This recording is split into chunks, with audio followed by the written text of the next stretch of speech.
सुप्रभात, मैं रिया सिंह आपकी न्यूज एंकर लावाफारा मीडिया से जुड़ गए हूँ आपके साथ देश विदेश की ताजी खबरों के साथ। तो आइए नजर डालते हैं 19 जून की सुर्खियों पर। चीन पर पहला एक्शन, चीनी कंपनी से 471 करोड़ का ठेका रेलवे ने किया रद्द। रेलवे के चीनी कंपनी से 471 करोड़ का करार खत्म किया। गलवान घाटी में हिंसक झड़प के बाद चीन के खिलाफ गुस्सा। लद्दाख के गलवान घाटी में चीन की करतूत के बाद भारत अब उसे सबक सिखाने में जुट गया है। भारतीय रेलवे ने चीनी कंपनी से अपना एक करार खत्म कर दिया है। 2016 में चीनी कंपनी से 471 करोड़ का करार हुआ था, जिसमें उसे 417 किलोमीटर लंबे रेल ट्रैक पर सिग्नल सिस्टम लगाना था। इससे पहले सरकार ने BSNL और MTNL को निर्देश दिया था कि वो चीनी उपकरणों का इस्तेमाल कम करें। प्रवासी मजदूरों के लिए सरकार की नई योजना, 116 जिलों में मिलेगा रोजगार। गांव के लिए एक बड़ी योजना की शुरुआत होने जा रही है।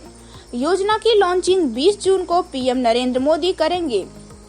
कोरोना संकट काल में बड़े पैमाने पर प्रवासी मजदूरों ने घर वापसी की है। ऐसे में मजदूरों के पास रोजगार का संकट खड़ा हो गया है। इस हालात के बीच केंद्र सरकार एक खास अभियान शुरू करने जा रही है।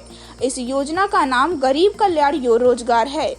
योजना की लॉन्चिंग 20 जून को PM नरेंद्र मोदी करेंगे। वहीं इस योजना के बारे में वित्त मंत्री निर्मला सीतारमण ने गुरुवार को मीडिया को दी जानकारी। पटना में पिता ने गंगा में प्रवाहित की सुशांत की अस्थियां, बहनें भी रही मौजूद। एक्टर सुशांत सिंह राजपूत का गुरुवार को पटना के NIT घाट पर अस्थि विसर्जन किया गया। अस्थि विसर्जन के दौरान सुशांत सिंह के पिता और उनकी बहन भी वहां मौजूद रही।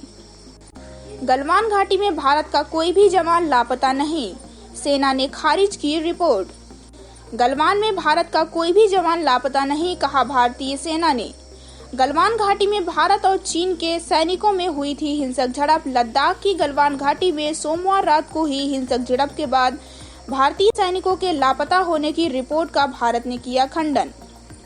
भारतीय सेना ने कहा कि लद्दाख की गलवान घाटी में भारत चीन के हिंसक संघर्ष में भारतीय सेना का कोई भी जवान लापता नहीं है।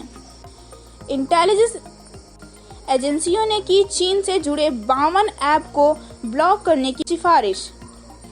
भारत में स्मार्टफोन यूजर्स के बीच चीनी ऐप्स का काफी बोलबाला है। अब वो चाहे टिकटॉक हो, UC ब्राउजर हो या फिर शेयरिट, भारत में इन ऐप्स के यूजर्स करोड़ों में हैं।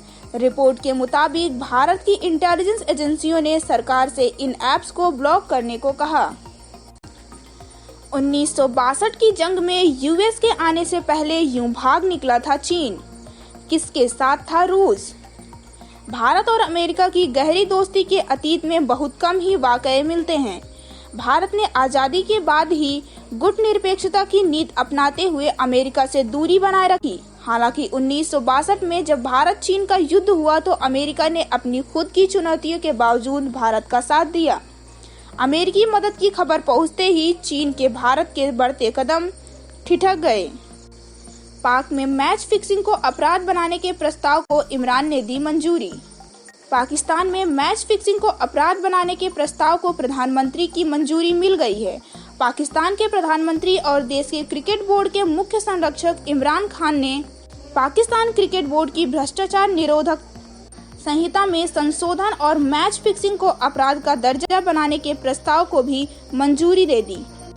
सुशांत के सुसाइड के बाद ट्रोल हुए करण जौहर, ट्विटर पर अनफॉलो किए कई अकाउंट्स।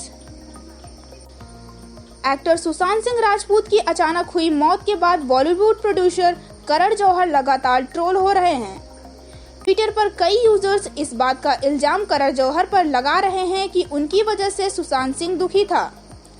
इसके साथ और भी अफवाहें करण जौहर और बॉलीवुड में होने वाले नेपोटिज्म को लेकर सोशल मीडिया पर उड़ रही हैं। ऐसे में अब खबर है कि करण ने ट्विटर पर बहुत से अकाउंट को अनफॉलो कर दिया है।